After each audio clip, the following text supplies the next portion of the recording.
The Whispers of Hollowbrook. High Hollowbrook High had always been an ordinary school in an ordinary town. Or at least that's what the students thought. The brick building, with its long hallways and tired classrooms, looked like it belonged in any small town across America. But there was something about Hollowbrook that made people uneasy.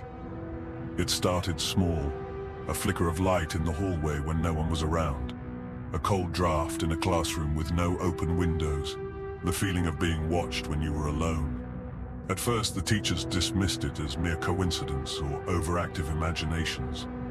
But the students knew better. Something was wrong at Hollowbrook, and they were beginning to realize it wasn't just their imagination. It began with Sarah. She was an average senior, known for her quiet nature and love for reading. One afternoon, during her free period, she wandered into the old library at the back of the school, a place most students avoided. It was dark and musty, with shelves that seemed to groan under the weight of books that hadn't been checked out in decades. There were rumors about the library.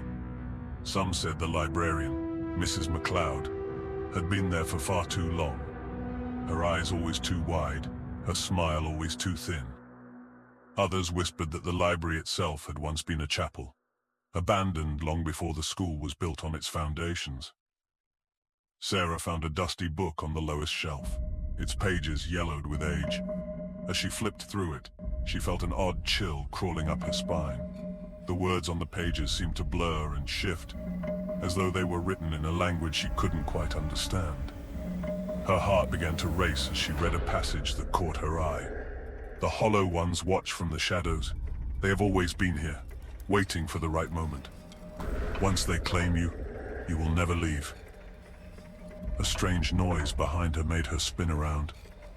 No one was there, just the dark rows of books stretching endlessly behind her. But something was off. The air felt thick, as if it were pressing against her skin. As she left the library, the whispers began. It was subtle at first, just a murmur in the corner of her mind, a voice calling her name, but soon it grew louder, clearer, and more insistent. Sarah couldn't escape it. The whispers followed her, filling her dreams, creeping into her waking thoughts. She started to feel cold, even when surrounded by warmth. She noticed that in the mirror, her reflection seemed different, a fraction of a second behind, always just a little too still. Her friends noticed too.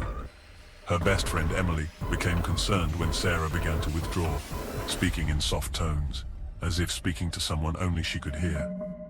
Emily convinced her to stay home one day, hoping the break would help, but it didn't. If anything, Sarah grew worse. Her skin became pale, her eyes sunken, and the whispers, they were louder than ever. Sarah, Sarah, Sarah ... One evening, Emily decided to visit Sarah at her house. She had to make sure her friend was all right. When she knocked on the door, Sarah's mother answered, her face pale, her eyes hollow. "She's upstairs," Sarah's mother said, voice shaking. She's been up there for days. She doesn't sleep, she just sits and stares." Emily rushed up to Sarah's room, heart pounding. When she opened the door, she froze. Sarah was sitting on her bed, her back to the door, her head turned slightly as though she were listening to something just beyond the threshold. Her skin was paper thin, her eyes wide and vacant. Emily stepped closer, calling her name, but Sarah didn't respond. Then, Emily noticed it. A shadow, dark, thick and wrong, was moving just behind Sarah, stretching unnaturally across the room as though it were alive. Suddenly, Sarah's head snapped toward Emily, and her eyes locked onto hers. Her pupils were black holes, swallowing everything in sight. "Get out," Sarah whispered, her voice not her own, a voice that sounded ancient and cold. "They're watching. They've been waiting for you." The room went cold, the shadows twisting like something from a nightmare.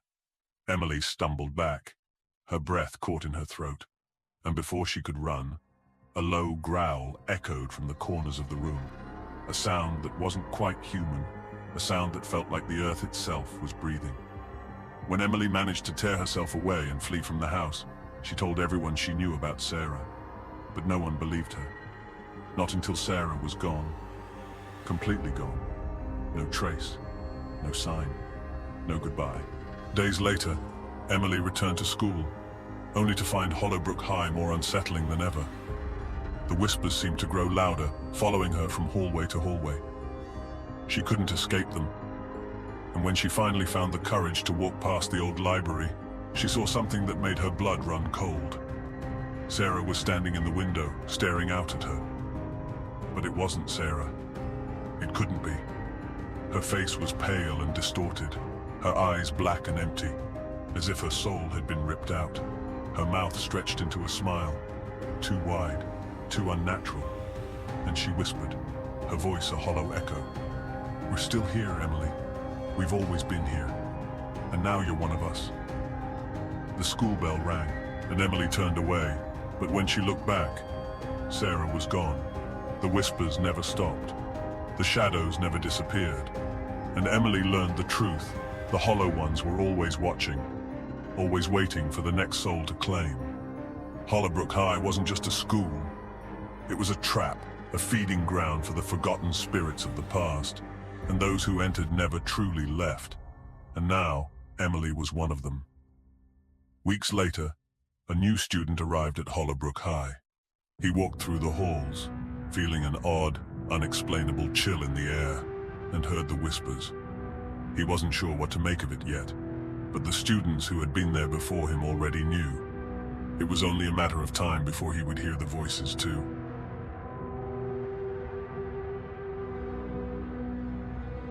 But no one ever dared question openly. No one except the students who attended. It started with Alex. A bright-eyed sophomore, Alex had been excited to attend St. Wilfrid's, a school he'd heard about for years, ever since his older brother Peter had graduated with honors. But as soon as Alex set foot on the campus, something felt off. The air was thick, even on sunny days, and there was an unsettling stillness that clung to the old stone buildings. The first strange thing happened during the opening ceremony, when the headmaster, Dr. Caldwell, spoke about the school's traditions. He was an imposing figure, tall and severe-looking, his voice deep and resonant. The students listened in silence, but as Dr. Caldwell spoke of the academy's history, his tone shifted, subtle but enough to make Alex uneasy.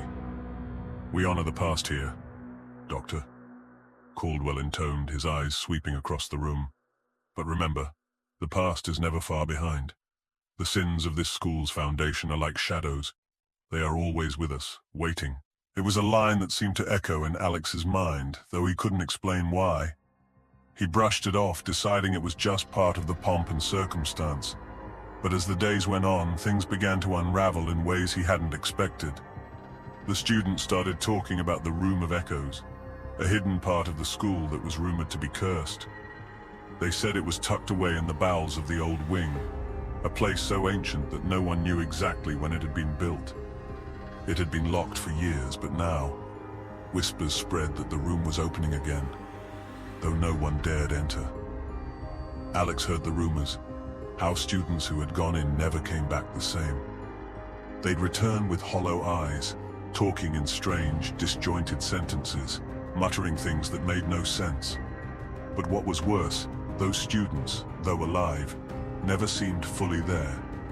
It was as if they were ghosts, trapped between two worlds. One evening, curiosity got the better of Alex. After everyone else had left the library, he decided to sneak into the old wing of the school, following the narrow hallway past classrooms with cracked windows, down a spiral staircase that seemed to go on forever. The walls here were covered in peeling wallpaper, the air damp and stale. At the end of the corridor, he found it. A door, covered in strange carvings. The wood was worn and cracked, and the doorframe seemed to pulse with something unnatural, something hungry. Alex's hand trembled as he reached for the handle. The door creaked open.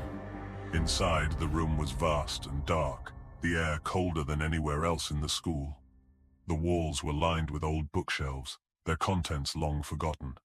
But it wasn't the books that drew Alex's attention. It was the large, ornate mirror that stood against the far wall. The mirror was old, its glass dark and warped, as though it had been untouched for centuries. And yet, As Alex approached, he saw something strange. Movement, just at the edge of his reflection. It was like something was waiting for him to step closer, to make contact. His heart raced. He didn't know why, but the mirror seemed to pull at him.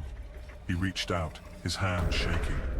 As his fingers brushed the glass, a cold, creeping sensation ran through his body, like icy fingers pressing against his skin. And then the whispers began. At first, it was just a murmur, a voice so faint that he thought it was his imagination. But as he stared into the mirror, the voice grew louder, clearer. "Alex, come closer. Come closer." He recoiled, but the voice wouldn't stop. It seemed to come from all directions at once. The room itself seemed to pulse with a dark, malevolent energy, and Alex felt his legs go weak. He wanted to run, but his body refused to obey. The mirror began to change. The surface rippled like water, and suddenly, Alex saw something moving inside it. Someone. It was a figure, faint and shadowed at first. But as the image grew sharper, Alex's blood ran cold. It was a man, dressed in old-fashioned clothing, his face hidden by shadows. But there was something wrong about him. His features were distorted, his eyes too wide, his mouth twisted in an unnatural grin. "Do you see him?" the voice whispered. But this time it was coming from inside his head, not from the mirror. "Do you see what you have awoken?" The figure in the mirror stepped forward, and Alex gasped in horror as the man's face shifted, revealing a horrible, gaunt visage, a face that had been rotting for years. His eyes were empty sockets, his teeth yellow and sharp, like the skull of something long dead. The voice laughed, low and rasping. "You shouldn't have come here, boy. This place, this academy, it's built on blood, on sacrifice. And you..." The figure reached toward the glass, its fingers scraping against the surface. "You are the next offering." The last thing Alex saw before everything went black was the figure's hand reaching out of the mirror, its fingers cold as death, grabbing for him. When Alex woke up, he was lying on the cold stone floor of the Room of Echoes. His head throbbed, and his body felt heavy, like it no longer belonged to him. He pushed himself up, looking around, but the room was empty. Too empty. The mirror was gone. In its place was just an empty wall, covered in the same faded wallpaper. But there was something different about Alex now. His eyes felt distant, as if the person who had entered that room wasn't the same one who stood there now. He turned toward the door, only to be met by the cold, unblinking stare of a figure standing in the doorway. It was a student, one Alex recognized. It was Peter, his older brother. Peter's face was pale, his eyes hollow, his mouth twitching as if trying to form words. But he didn't speak. He just watched Alex, his smile unnaturally wide, his teeth sharp and yellow. Alex's breath caught in his throat. "Peter," he whispered. But his brother didn't answer. Instead, Peter stepped forward, and with each movement, his features twisted more and more, his skin sagging, his eyes bulging. And Alex realized, with a sickening lurch in his stomach, that Peter wasn't his brother anymore. He was just another victim of the curse. And Alex too was trapped, caught between the living and the dead, just another lost soul of St. Wilfrid's Academy. The next morning, the students noticed Alex was missing. But it wasn't the first time a student had vanished without a trace, and it wouldn't be the last. Years later, when the new students arrived at St. Wilfrid's, they would hear the stories about the Room of Echoes, about the cursed mirror, about the students who disappeared, their souls trapped forever within the Academy's walls. But none of them would ever truly understand the warning, until it was too late.